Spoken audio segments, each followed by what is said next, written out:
Sir, ওনার নিরপরাধ হওয়ার কি প্রমাণ পাবো স্যার? ওই গুলিটা পঙ্কজ, যেটা ওই কিডন্যাপারের লেগেছিল। কিন্তু স্যার, ওই গুলিটা তো সালুঙ্কে স্যার ওর পিঠ থেকে বার করে নিয়েছিল। যে গুলিটা ডক্টর সালুখে পেয়েছেন তার মধ্যে কোনো রহস্য আছে, আর সেটাই বের করতে হবে আমাদের। এই রক্তের ছিটে দেখতে পাচ্ছ? হ্যাঁ স্যার। যেভাবে ওই কিডন্যাপারের গুলি লেগেছিল তার মধ্যেই কোনো রহস্য লুকিয়ে আছে, আর সেই রহস্য এই রক্তের ছিটেই বলে দেবে।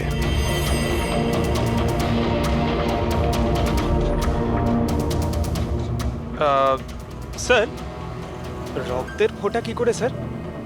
আরে ভাই, তুমি জানো না, এই রক্তের ছিটেই আমাদের বলে দেবে যে গুলি কত দূর থেকে চলেছে আর কোন অ্যাঙ্গেল থেকে চলেছে। আর রক্তের ছিটেও আমাদের কিছু বলছে। 1 মিনিট তুমি এখানে দাঁড়িয়ে থাকো তো।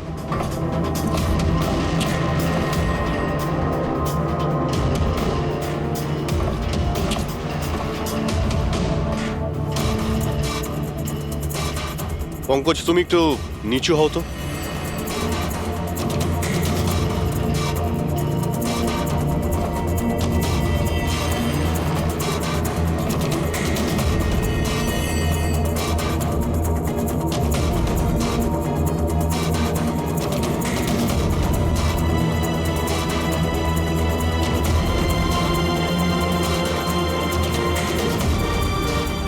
তার মানে গুলি 23 ডিগ্রি অ্যাঙ্গেল থেকে চলেছিল। পঙ্কজ, ওই দিন ওই কিডন্যাপারের উপর একটা নয়, 2টো গুলি চলেছিল। একটা দয়ার বন্দুক থেকে আর একটা অন্য কারো বন্দুক থেকে। স্যার, কিন্তু আমরা তো গুলি একটাই পেয়েছি, তাহলে দ্বিতীয় গুলি কোথা থেকে এলো? ওই দ্বিতীয় গুলিটাই তো আমাদের খুঁজতে হবে। ওই কিডন্যাপারের এখানে গুলি লেগেছিল, ও এখানে পড়েছিল, আর পুতুলটা এইখানে পড়ে। তার মানে দ্বিতীয় গুলিটা যেটা পায়ে লাগার কথা ছিল সেটা এখানেই কোথাও রয়েছে।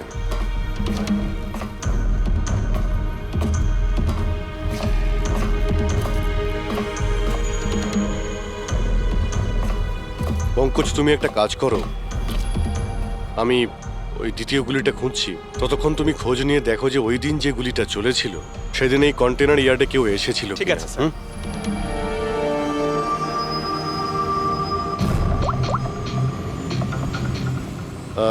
মিস্টার সুপারভাইজার, আপনি একটু উপরে আসবেন।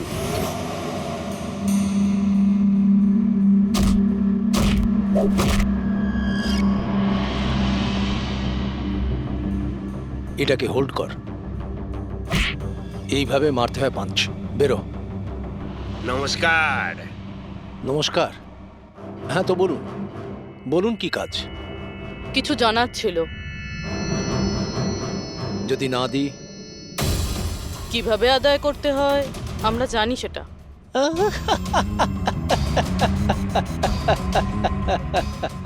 জানেন, আমরা হচ্ছে বক্সার, আর আমাদের হারাতে গেলে আপনাকে একটু শক্তিশালী হতে হবে। মহাশয়, এনাকে এত হালকা ভাববেন না, এনার গায়ে অনেক শক্তি। আপনার মতন 4-4টে পালোয়ানকে এক তুড়িতে উড়িয়ে দিতে পারেন না। ব্যাস, একটা পাঞ্চ, একটা পাঞ্চে এই মেয়েটা পুরো ধরাশায়ী হয়ে যাবে। সেটা তো পাঞ্চ মেরেই বোঝা যাবে, তাই না? যদি সাহস থাকে ময়দানে এসো। আমার ময়দানে যাবার কোনো দরকার নেই। তোমার জন্য আমার যে কোনো ছেলে যথেষ্ট।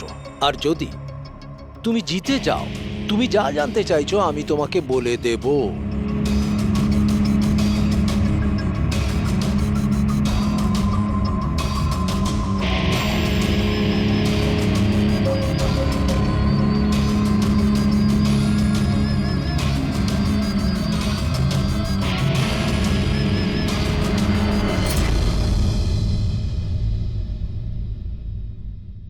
এর সাথে ফাইট করব।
খুব ভালো ফাইট করতে পারো। কোথা থেকে শিখলে এত ভালো ফাইট? শিখেছি কোথাও। এবার যেটা জিজ্ঞেস করব সেটার উত্তর দাও। এনাকে চেনেন? আরে, এ মারা গেছে? হ্যাঁ, কেউ খুন করেছে ওকে। ওর নাম স্যান্ডি।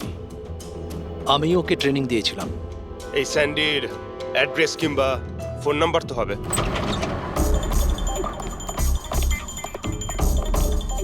ঘরটায় খুব ভালো করে খুঁজে দেখো, আনাচে কানাচে ভালো করে দেখো যেখানে বাচ্চাটাকে লুকিয়ে রাখতে পারে।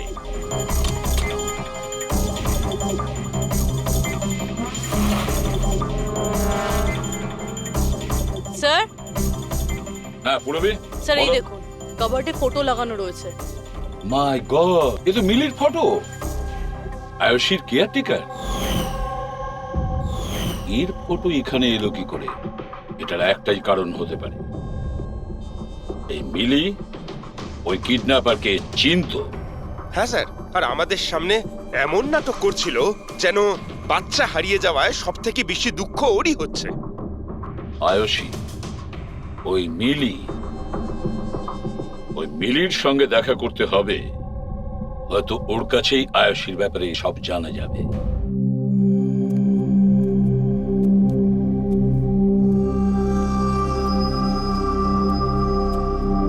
সুরাজ,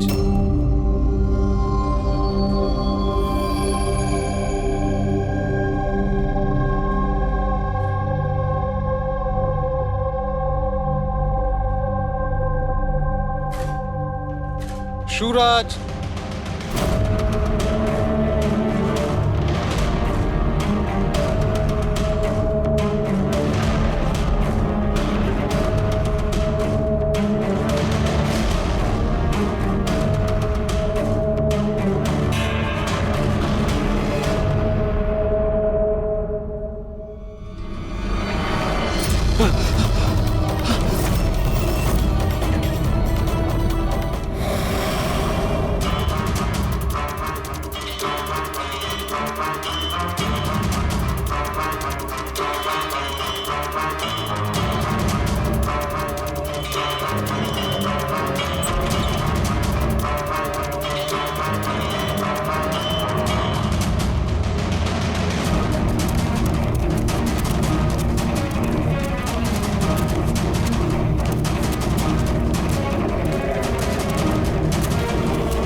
আমি তো সিআইডি লোকেদের সম্মান করি, কারণ আমার ছেলেও খুব বড় একজন অফিসার ছিল।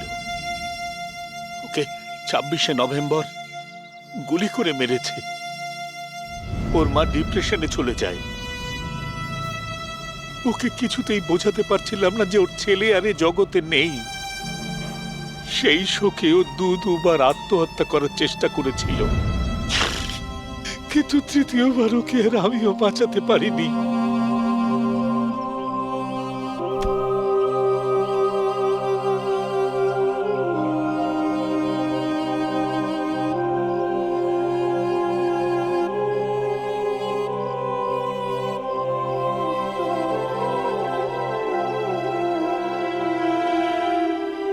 বেচারা সুরাজ বেকার বেকার মরে গেল এর চক্করে।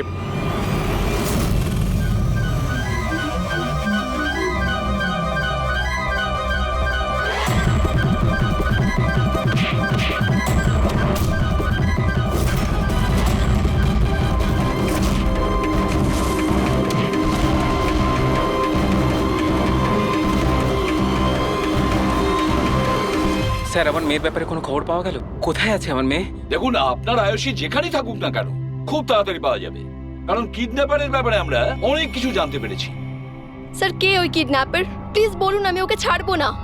তাহলে জিজ্ঞেস করুন না মিলিকে, ও সব জানে। কি মিলি, কে কিডন্যাপার আর কার কাছে আয়ুষী আছে সবকিছু ও জানে, জিজ্ঞেস করুন।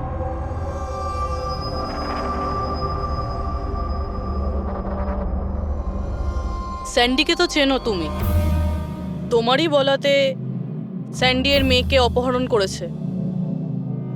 প্লিজ প্লিজ আমাকে ক্ষমা করে দিন, আমি ভুল করে ফেলেছি। কোথায় আমার মেয়ে? হ্যাঁ, কোথায় লুকিয়ে রেখেছিস আমার মেয়েকে? বল বল, কোথায় আমার মেয়ে? ম্যাডাম আমি সত্যি বলছি, আমি আমি দিব্যি বলছি, আমি তো শুধুমাত্র স্যান্ডিকেই চিনি। আপনার মেয়েকে কিডন্যাপ করাতে আমার কোনো রকমের হাত নেই, আমি সত্যি বলছি। মিলি দেবী, আপনার কি মনে হয় আমরা সিআইডির লোকেরা ঘাসে মুখ দিয়ে চলি? আপনি স্যান্ডিকে চেনেন যেখানে, তার মানে আপনি এটাও জানেন যে আয়ুষীকে কোথায় কিভাবে রাখা হয়েছে, তাই না? তাড়াতাড়ি বলুন। স্যার আমি সত্যি বলছি, ওই স্যান্ডি আমার চারপাশে সবসময় ঘুরে বেড়াতো। ওর মিথ্যে ভালোবাসাটাকে আমি সত্যি ভেবেছিলাম। আমি সত্যি বলছি, আমি কিচ্ছু জানি মিথ্যে না। বলছে।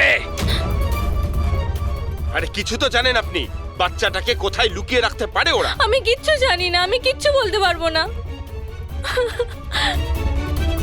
স্যার ওই দিন থেকে আজ পর্যন্ত একটাও কন্টেনার বাইরে কোথাও যায়নি, কিন্তু স্যার এই এরিয়ার মধ্যেই আমরা কন্টেনারগুলো এদিক থেকে ওদিক করেছি। আচ্ছা একটা কথা বলো, এই যে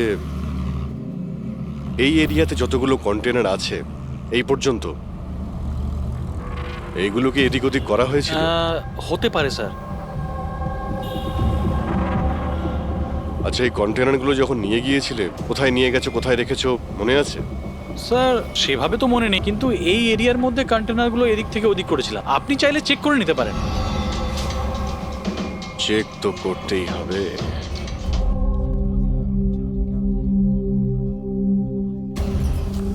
এ হলো রেডিও, জেলের সমস্ত খবরের কাছে আছে। যদি তুমি কিছু জানতে চাও তাহলে এর সঙ্গে কথা বলো, কিন্তু একটা কথা মনে রেখো, একে কখনোই বিশ্বাস করো না, কারণ এ যখন তখন দল বদল করে।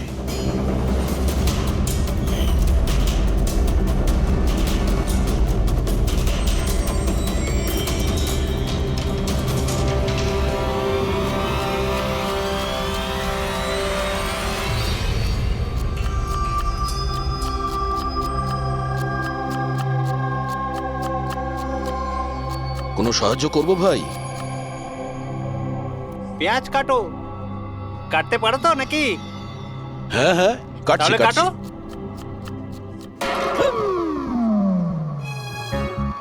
আচ্ছা, শরীরটা তো তোমার খুব সলিড, জিম টিম করো নাকি? হ্যাঁ হ্যাঁ, আগে তো জিমে যেতাম, কিন্তু এখন আর যাওয়া হয় না। ভালো হয়েছে ছেড়ে দিয়েছো। নাম কি তোমার? আমার নাম হলো রেডিও। রেডিও? এটা কিরকম নাম? আমি খুব বকবক করি না, তাই সবাই আমাকে আদর করে রেডিও ডাকে। ও, পুরো জেলে ছোট বড় সমস্ত খবর আছে আমার কাছে। মানে সব মিলিয়ে তুমি জেলের খোঁচড়। হ্যাঁ। আচ্ছা খোঁচড় বাবু, এটা বলো যে সুরজকে কে মেরেছে?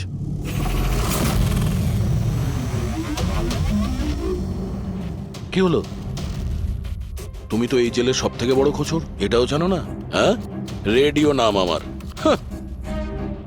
চলো এটা বলো যে প্রমোদকে কে মেরেছে? জানো না? আরে কি ধরনের খোঁচড় তুমি ভাই, ছিঁচকে একদম। কিসের খোঁচড় তুমি? হ্যাঁ, আরে বাবা এটা তো জানো যে প্রমোদ যখন খুন হয়েছিল তখন ও কি কাজ করছিল? ও তো জানি ঝুড়ি বানাতো। ঝুড়ি বানাতো? হ্যাঁ। আর এই ঝুড়ি বানানোর কাজে ওর সঙ্গে কে কে ছিল বলো? বলরাজ, সানি, সুরজ আর কল্পেশ। সুরজও ছিল? হ্যাঁ। এই সানি, কল্পেশ আর বলরাজ এই সময় জেলে কি কাজ করছে? এই লোকগুলো ওই যে ফার্নিচার তার কারখানায় কাজ করে। হ্যাঁ, তুমি কি ওদের সাথে দেখা করবে? হ্যাঁ চলো দেখা করি। চলো চলো, তাড়াতাড়ি হাত চালাও, এখন অনেক রান্না বাকি আছে। হ্যাঁ করছি তো, এই তো তখন থেকে বিরক্ত করছে আমায়। আমি কোনো উপায় বার করছি।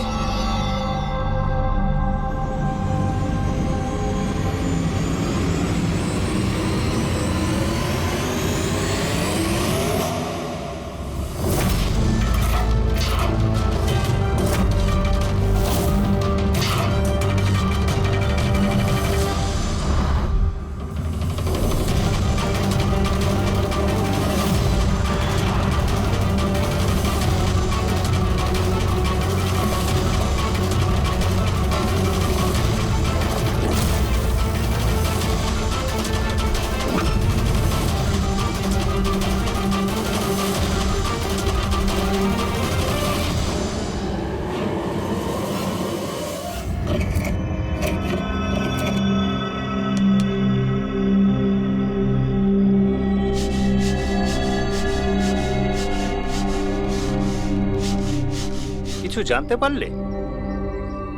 কে মেরেছে সুরজ আর প্রমোদকে? তোমার জিজ্ঞাসা করার ধরন দেখে তো মনে হচ্ছে তুমি জানো কে সে, যে ওদের দুজনকে মেরেছে। হ্যাঁ, কারা ওরা? হিতেন আর আকাশ।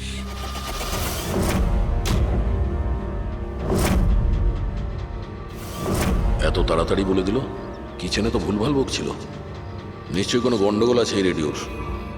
সকালে আমি যখন তোমাকে জিজ্ঞাসা করলাম তখন তুমি আমায় কেন বলোনি? রহস্যের ব্যাপার এত তাড়াতাড়ি বলতে নেই।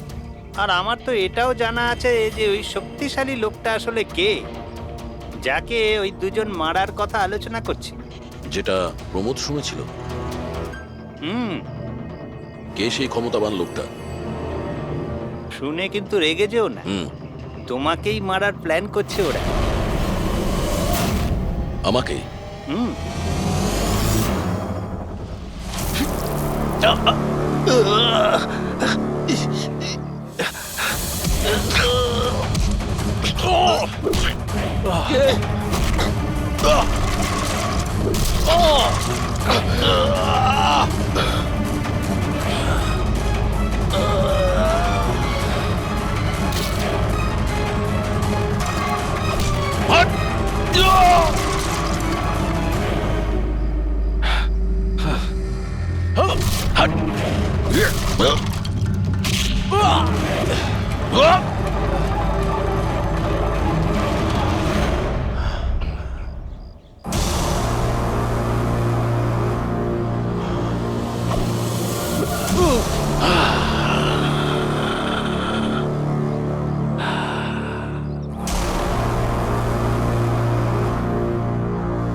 না ভাই, এই গুলিটা ম্যাচও করে গেছে। মানেটা এই অভিজিৎ, এই গুলিটাও দয়ার বন্দুক থেকেই ছোড়া হয়েছে। আপনি তো অদ্ভুত কথা বলছেন। দয়া গুলি একটাই চালিয়েছিল আর বুলেট পাওয়া গেল দুটো। তাহলে এই দয়া স্যারের দ্বিতীয় গুলি কিভাবে এলো, যেটা কিডন্যাপারের লেগেছে? অভিজিৎ, দয়াকে কেউ ফাঁসাতে চাইছে। হ্যাঁ স্যার, এই কন্টেনার ইয়ার্ডে আমি নিজে দেখেছি। একটা কন্টেনারে গর্ত ছিল, তার মধ্যে বুলেটের শেলও পেয়েছি।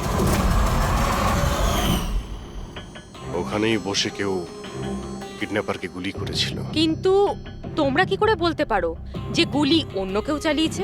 রক্তের দাগ থেকে যেভাবে রক্তের ছিটে ওখানে পড়েছিল তাতে এটা পরিষ্কার যে দয়া গুলি চালায়নি, বরং দয়ার অ্যাঙ্গেল থেকেই কেউ অন্য অ্যাঙ্গেল থেকে গুলি চালিয়েছিল, হয়তো 23 ডিগ্রি অ্যাঙ্গেল থেকে। আর সেটা কে হতে পারে খোঁজ নিয়ে দেখতে হবে। কে এসেছিল ওখানে সেটা জানার জন্যই আমি পঙ্কজকে পাঠিয়েছি, কিন্তু এখনো অব্দিও এলো না, আর ওর ফোনটাও বন্ধ রয়েছে। হ্যাঁ বলুন। হোয়াট? কি এসব হলো কি করে? তোমরা ওখানে ছিলে না? কি হয়েছে স্যার? দয়াকে কেউ আঘাত করেছে, ছুরি পর্যন্ত মেরেছে। হোয়াট? ওকে হসপিটালে অ্যাডমিট করা হয়েছে। তাহলে চলুন স্যার। না অভিজিৎ, জিলা সাহেব বলেছেন যে ওখানে যেন আমরা না যাই। দয়ার জ্ঞান ফেরেনি, তবুও স্টেবল আছে। যেই ওর জ্ঞান ফিরবে ওরা আমাকে ইনফর্ম করবে।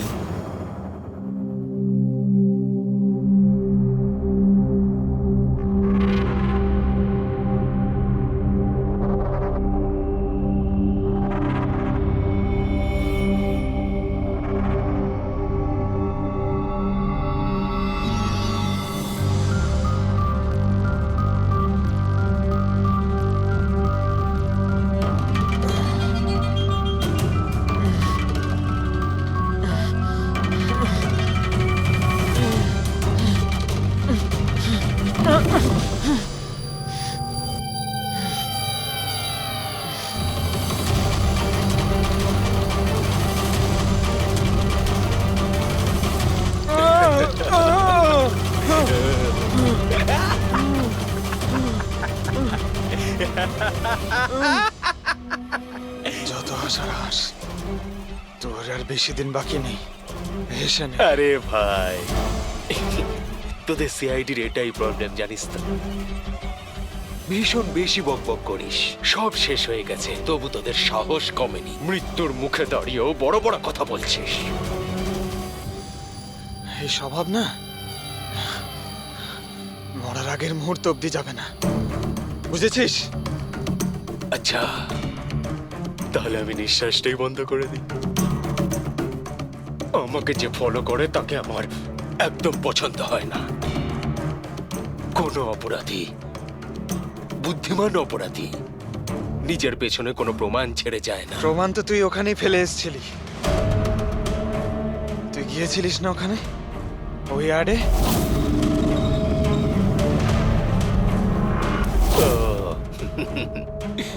তাহলে তোরা কান ধরতে গিয়ে মাথা পর্যন্ত পৌঁছে গেছিস। মিস্টেক, অনেক বড় মিস্টেক।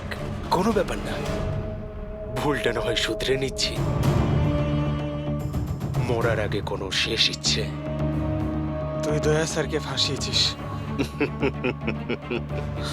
Very simple. আমি কন্টেনারে লুকিয়েছিলাম, ওর মধ্যে থেকে আমি এমন একটা হোল বানিয়েছিলাম যেটা দিয়ে আমি সবকিছু পরিষ্কারভাবে দেখতে পারি, কে কি করছে, বুঝলি? দয়া তো এটা জানতোই না যে ওর ঠিক পিছনের কন্টেনারে আমি লুকিয়েছি। স্যান্ডি এটা ভেবেছিল যে দয়াকেও ব্যস্ত রাখবে আর আমি দয়াকে গুলি করে দেবো, কিন্তু স্যান্ডি তো এটা জানতোই না যে ও বেচারা। খুব স্মার্ট না? একটা প্রশ্নের উত্তর দে। চল বল বল। আরে জিজ্ঞেস কর, শুরু কর। দয়া স্যারের বুলেট কোথা থেকে পেলি তুই? খুবই সহজ ছিল। ফায়ারিং রেঞ্জ থেকে আমরা একটা বুলেট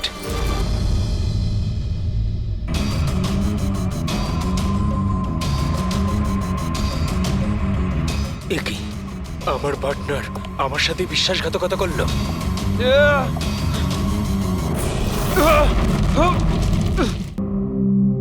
স্যার, দয়া স্যার কেমন আছেন? এখন দয়া ঠিক আছে, চিন্তার কোনো কারণ নেই। দেখো অভিজিৎ, খুব বড় প্ল্যানিং করেছিল ওরা দয়াকে ফাঁসানোর জন্য। হ্যাঁ স্যার, আর এই কিডন্যাপিংটা ওই প্ল্যানেরই একটা পার্ট। আর ওরা স্যান্ডিকেও ডাবল ক্রস করেছে। ওকে বলেছিল দয়াকে মারতে, আর ওকেই মেরে দিয়েছে। তাহলে কি তুমি বলতে চাইছো ওই কিলারের কাছে দয়ার গানের গুলি ফায়ারিং স্পটে পাওয়া গেছে? হ্যাঁ স্যার, কিন্তু স্যার ও দয়া স্যারের গুলি ফায়ার করেনি স্যার, নিজের গুলি ফায়ার করেছিল স্যার। সেটাই তো বুঝতে পারছি না, ওই গুলি দয়ার গান থেকে চলেনি, তাহলে দয়ার গুলি ওই লাশের গায়ে ঢুকলো কি করে? স্যার, গুলি চেঞ্জ করা হয়েছে। কিডন্যাপারের গায়ে যে গুলি ছিল সেটাকে বের করে সেই জায়গাতে দয়ার গুলি রেখে দেয়। কিন্তু স্যার, লাশটা তো কন্টেনার ইয়ার্ড থেকে সোজা ফরেনসিক ল্যাবে এসেছিল, তাহলে গুলি বদল হলো কখন এবং কোথায়? রাস্তায় ফেডরিক, গুলি রাস্তায় বদলানো হয়েছে, অ্যাম্বুলেন্সের ভেতরে। সাহেব সাহেব সাহেব সাহেব, ওই কাজটার জন্য আমি তার টাকা পেয়েছিলাম সাহেব। আমাকে বলেছিল যে রাস্তার মধ্যে শুধু 5 মিনিটের জন্য গাড়ি থামাতে, তাই আমি জুস খাওয়ানোর জন্য ড্রাইভারকে নিচে নিয়ে গেছিলাম সাহেব।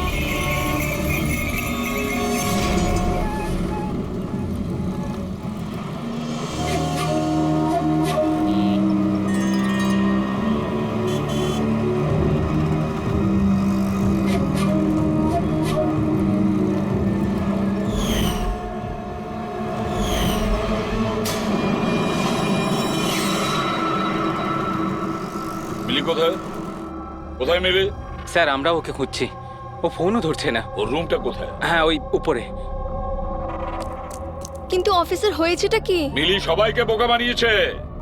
ও স্যান্ডিকে কোনোদিন ভালোই বাসেনি, বরং এই পুরো কিডন্যাপিং এর পিছনে ওরই হাত আছে।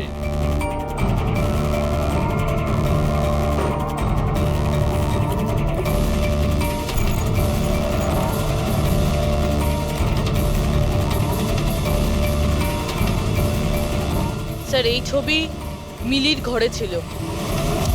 এ তো আকাশ আর হিতেনের ফটো, যারা দয়াকে আঘাত করেছিল জেলের মধ্যে। কিন্তু স্যার একটা কথা মাথায় ঢুকছে না, এই দুজনের ছবি মিলির ঘরে এলো কি করে? অভিজিৎ, এর একটাই মানে দাঁড়ায় যে পুরো প্ল্যানটা দয়াকে শুধু জেলে পাঠানোর উদ্দেশ্যে নয়, বরং জেলের ভেতরে দয়াকে কিভাবে মেরে ফেলা যায়। তার মানে স্যার দয়াকে এখনো কেউ মেরে ফেলতে পারে, ওর উপরে আবার আক্রমণ হতে পারে। সরি এসিপি স্যার, যতক্ষণ না উপযুক্ত প্রমাণ আপনারা আনছেন দয়াকে ছাড়তে পারবো না। স্যার স্যার ওকে কেউ মেরে ফেলতে চাইছে স্যার, ওকে ফাঁসিয়ে জেলে পাঠানোর প্ল্যান ছিল। দেখো, আমরা যেটা করছি এখন সব আইন অনুযায়ী করছি, আর সেটা দয়ার পক্ষেই করছি। স্যার, আইন অনুযায়ী এ সমস্ত করলে অনেক দেরি হয়ে যাবে। একটা হামলা হয়ে গেছে স্যার, ও জীবন আর মৃত্যুর সঙ্গে লড়ছে। এসিপি সাহেব, আপনি একজন সিনিয়র অফিসার, আপনি খুব ভালোভাবে জানেন প্রোটোকলের নিয়ম অনুসারে আমরা আমাদের নির্ণয় বদলাতে পারি না। স্যার কিন্তু আই এম সরি এসিপি সাহেব, please.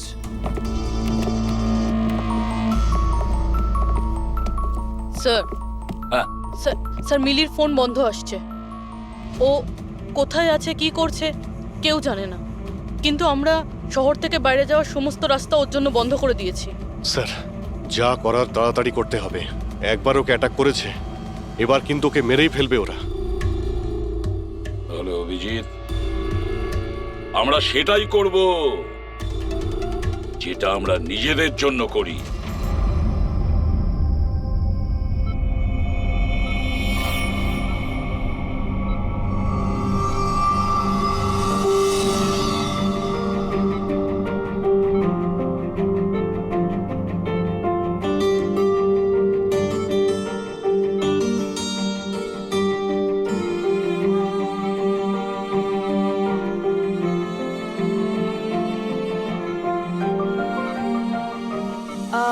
I am sorry sir, visiting time শেষ হয়ে গেছে, আপনাদেরকে বাইরে যেতে হবে।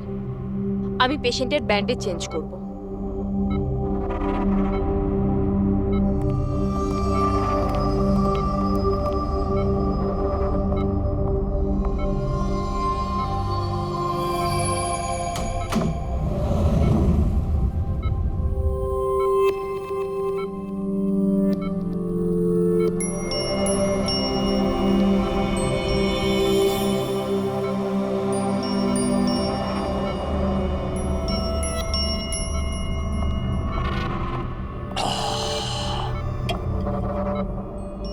এই পাহাড়, এই ঝর্ণা, এই পাতা আর প্রজাপতি। ম্যাডাম, আজকে আপনি কার করবেন মন চুরি? আরে বাহ, কি বলে দিলেন! বাহ, দারুণ দারুণ। ধন্যবাদ দাদা, ধন্যবাদ। ভালো লাগলো খুব আপনার? ভালো লাগলো। আরো কিছু বলুন।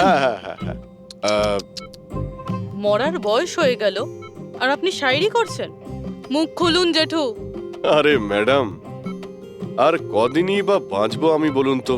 আর যে কয়েকটা দিন বাকি আছে সেগুলো নয় আনন্দেই কাটাই, কি বল? খুব ভালো। আরে কি করলেন সিস্টার, আপনি ওনার মুখে থার্মোমিটার গুঁজে দিলেন। কত সুন্দর সুন্দর কথা বলছিলেন আর সবে তো শুরু করেছিলেন।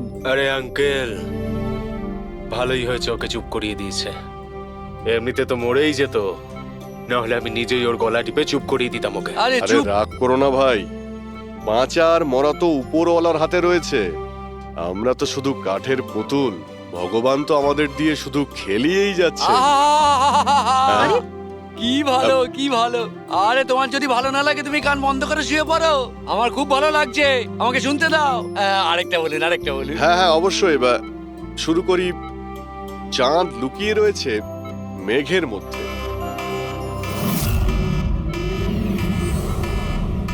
এই পালাও পালাও, তাড়াতাড়ি পালাও, তাড়াতাড়ি পালাও সবাই, হসপিটালে আগুন লেগে গেছে, তাড়াতাড়ি পালাও, তাড়াতাড়ি তাড়াতাড়ি।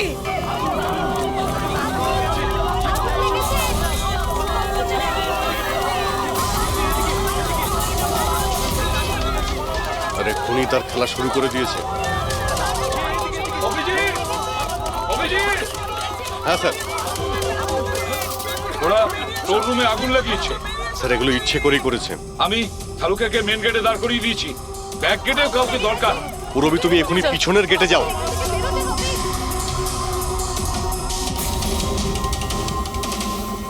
অভিজিৎ, হ্যাঁ স্যার। দয়া খেয়াল রাখো, তার সঙ্গে থাকো।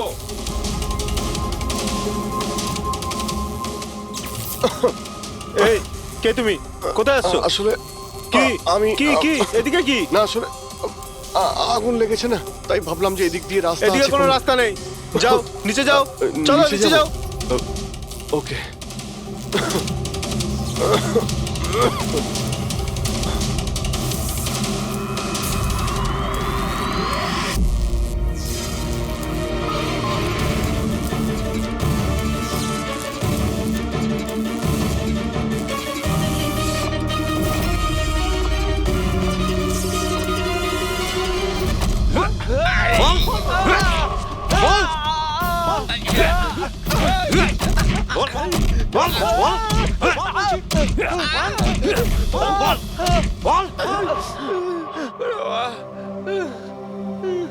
আমি তোমাদের দুজনকে আধ ঘন্টার সময় দিচ্ছি, তাই এই আধ ঘন্টার মধ্যে সম্পূর্ণ সত্যিটা তোমাদের মুখ থেকে শুনতে চাই। বলো, কে পাঠিয়েছে তোমাদের দয়াকে মারার জন্য? বলো। সাহেব, আধ ঘন্টা দিন বা পুরো দিন দিয়ে দিন, কিন্তু এখান থেকে কিচ্ছু বেরোবে না। কিন্তু ওকে মারার জন্য তো আমাদের বলা হয়েছিল। এমনটা নয় তো, এদেরও দয়াকে মারার জন্য টাকা দেওয়া হয়েছে। আমরা আমাদের বাকি টাকাটা পেয়ে যাব তো? মনে হচ্ছে কোনো ষড়যন্ত্র, খোঁজ নিতে হবে। তাহলে কি বলছিস কাঁকড়া? আমাদের আসল উদ্দেশ্যটা তাহলে এবার বলে দেওয়া যাক জেলার সাহেবকে। এই মাথা খারাপ হয়ে গেছে নাকি তোর? জেলারকে যদি বলে দিই তাহলে পুরো প্ল্যানই ফেল হয়ে যাবে। আচ্ছা, তাহলে হিতেন আর আকাশের মৃত্যু তো এবার শুধু সময়ের অপেক্ষা, আর বাঁচবে না। দাঁড়া, রে বাবা রে। তোমরা কারা? আমাদের মারবি? তোরা জানিস আমরা কে আর কি করতে পারি?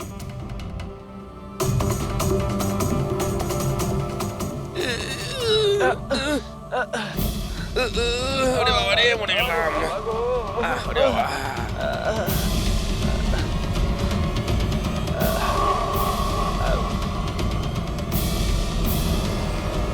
তোর নাম আকাশ আর তুই হিতেন। তোমরা দুজনে একেবারে অকম্মা ঠেকি। একটা ছোট কাজও তোমাদের দ্বারা হয় না, আর তাই আমাদের আসতে হলো, বুঝেছো? এবার আমরা দুজন করব তোমাদের দুজনের কাজ। এই যে ছড়িয়ে 56 করেছো না, সব আমাদের ঠিক করতে কিন্তু হবে। আমাদের তো দয়াকে মেরে ফেলার জন্য বলা হয়নি, শুধু আঘাত করতে বলা হয়েছিল। এই চুপ কর, পাগল নাকি? কি বলছিস কি? হ্যাঁ আরে সত্যি তো বলছি। ওদের বলছিস কেন? আরে একই কাজ আমাদেরকেও দিয়েছে, এদেরকেও দিয়েছে। টাকা তো দিয়েছে। হ্যাঁ, আর যদি আমরা বাকি টাকাটা না পাই তাহলে? কি টাকা দেবে না? আমি কি ছেড়ে দেবো? কিন্তু এদের বলছিস কেন?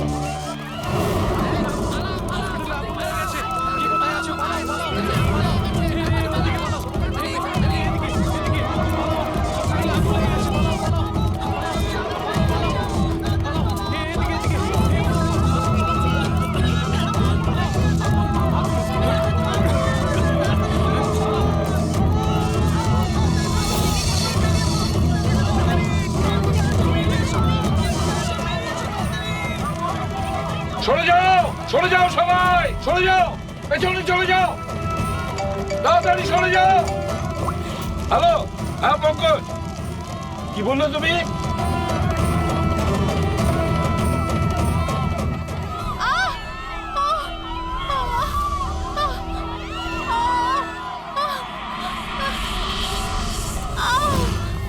কি হলো? কেউ ধাক্কা দিয়ে ফেলে দিয়েছে। আচ্ছা, আঘাত পেয়েছি, হাঁটতে উঠুন পারছি না। তাড়াতাড়ি আসুন।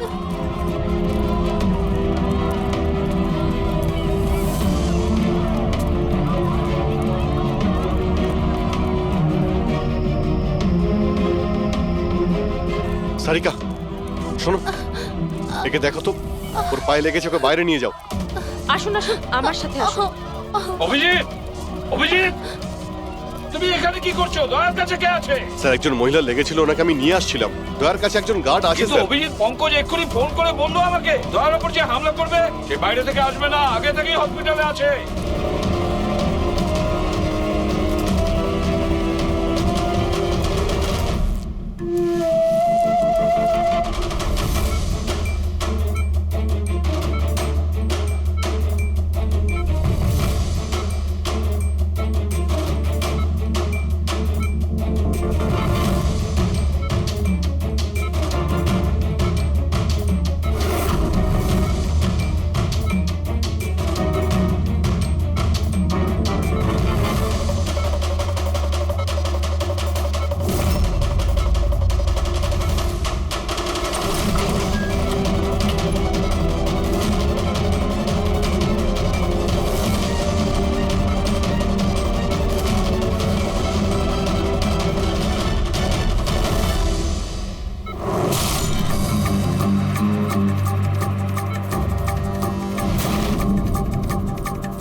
হলো কেদার বাবু? দরজা খুলছে না নাকি?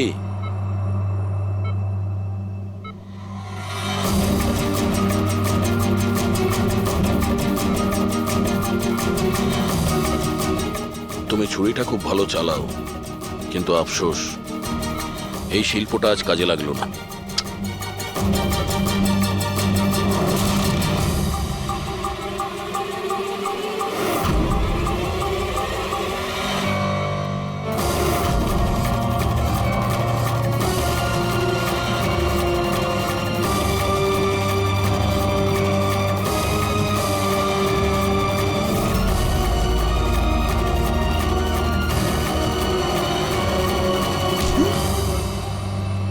ছেড়ে দাও আমাকে, আমি ওকে ছাড়বো না, আমি ওকে ছাড়বো না। কবিতা শেষ, গল্প শুরু। দয়াকে কেন মারতে চাইছিলি? কারণ ও আমার বউ আর আমার মেয়েকে মেরেছে। আমার বউ আর আমার মেয়ে আত্মহত্যা করেছে। ও যদি আমাকে জেলে না পাঠাতো তাহলে ওরা কিছুতেই এটা করতো না। অপরাধ করলে শাস্তি তো পেতেই হবে, তাই না? অনেক বড় প্ল্যানিং করেছিলি না তুই? বাচ্চাটাকে কিডন্যাপ করালি, কন্টেনার ইয়ার্ডে গুলি চালালি,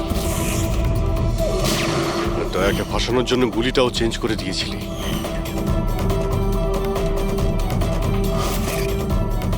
ওই বাচ্চাটা কোথায়? ওই বাচ্চাটা কোথায় যাকে তুমি কিডন্যাপ আছে করেছো? কোনো আপনজনের কাছে। কে হয় তোমার সেই আপনজন? বলবো না। যদি আমার সেই আপনজন জানতে পেরে যায় যে আমাদের প্ল্যান ফেল করে গেছে তাহলে ও বাচ্চাটাকে মেরে ফেলবে। আর যদি ওই বাচ্চাটার কিছু হয় না তাহলে আমি তোকে প্রাণে মেরে দেবো, মনে রাখিস।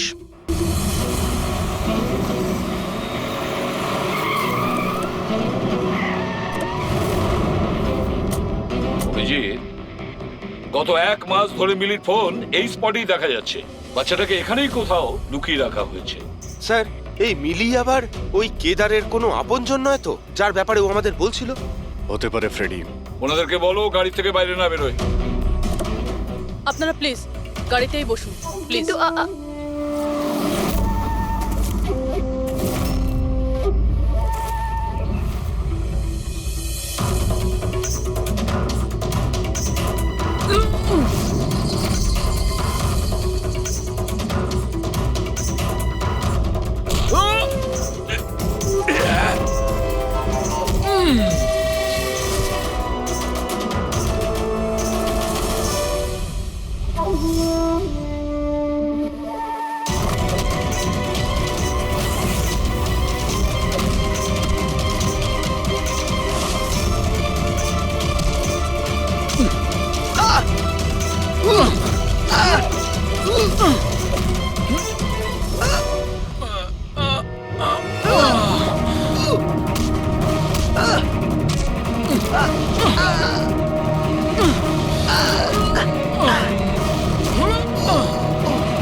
Sir bomb.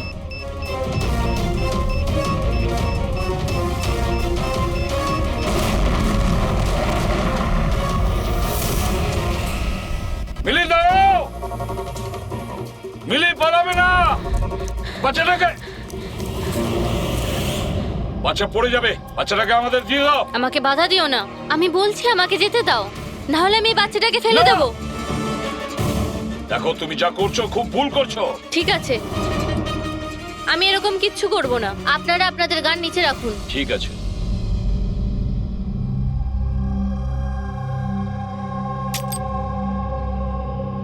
এবার ওই গানটা আমার দিকে দিন।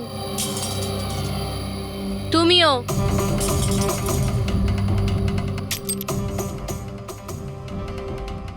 আমি জানি তুমি কেদারের মেয়ে, আর এই সব কিছু তুমি তোমার বাবার জন্য করছো।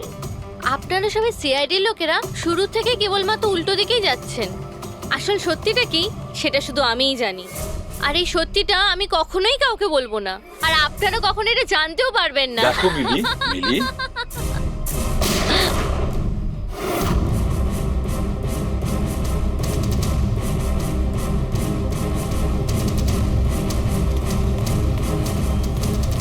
আমার মেয়ে আমার এটা মেয়ে কি করলে তুমি? ওকে গুলি করলে?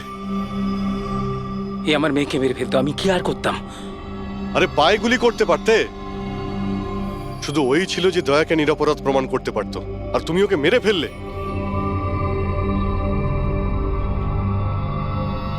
শুধুমাত্র এই নয় স্যার, আরো একজন মানুষ আছে যে আমাকে নিরপরাধ প্রমাণ করতে পারে। সে কে দয়া? স্যার অঙ্কুশ নাম তার। অঙ্কুশ? অঙ্কুশের নাম শুনেই তোমার কপাল দিয়ে ঘাম ঝরে পড়লো? না আসলে গরম তো খুব, তাই। গরমের জন্য না, অঙ্কুশ নামটা শোনার পরে গরম লেগে গেল। কি উল্টোপাল্টা বলছেন আপনি? অঙ্কুশ ওরফে জিগর, আর তুমি কেদারের ছেলে। হোয়াট? এই পুরো খেলাটা তুমি খেলেছো। অঙ্কুশ ওরফে জিগর, পুরো খেলাটা তোমার ছিল, ওটা মিলির ছিল না। হ্যাঁ,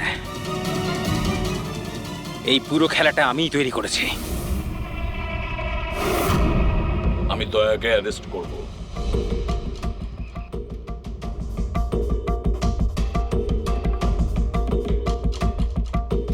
মিলিকে বলে আমি রাকাকেও আমার রাস্তা থেকে সরিয়ে দিয়েছিলাম, যাতে আমার কথা কেউ কোনোদিন জানতেই না পারে। আর আমি হলাম অঙ্কুশ, কেদার হলো আমার বাবা। আর আপনারা সবাই ভালো পুলিশের মতো আমাকে এখান থেকে যেতে দেবেন, কারণ যদি আপনারা আমার সাথে কোঅপারেট না করেন তাহলে না না। কেমন বাবা তুমি? প্রতিশোধ নেওয়ার জন্য নিজের বাচ্চাটাকে মেরে ফেলবে, নিজের পরিবারকে ধ্বংস করবে? এরা আমার পরিবারের কেউ নয়, এরা সবাই অ্যাক্টর। এ আমার বউও নয়, এ আমার বাচ্চাও নয়। দুবাই থেকে আসার পরে 6 মাস লেগেছিল আমার এই পরিবার তৈরি করতে, কারণ আমার আসল পরিবারকে পুরো পৃথিবীর সামনে মেরে ফেলেছে এই দয়া। আমার মাকে, আমার বোনকে, আমার বাবাকে জেলে পাঠিয়ে দিয়েছে। তোমার শত্রুতা আমার সঙ্গে, তোমার বদলা নিতে হলে আমার সঙ্গে নাও। গুড বাই দয়া।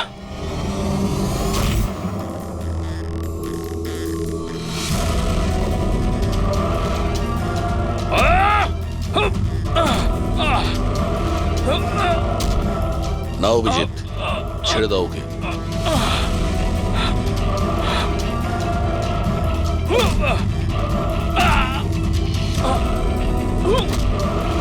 আইনের হাত শুধু লম্বা নয়, শক্তিশালীও হয়।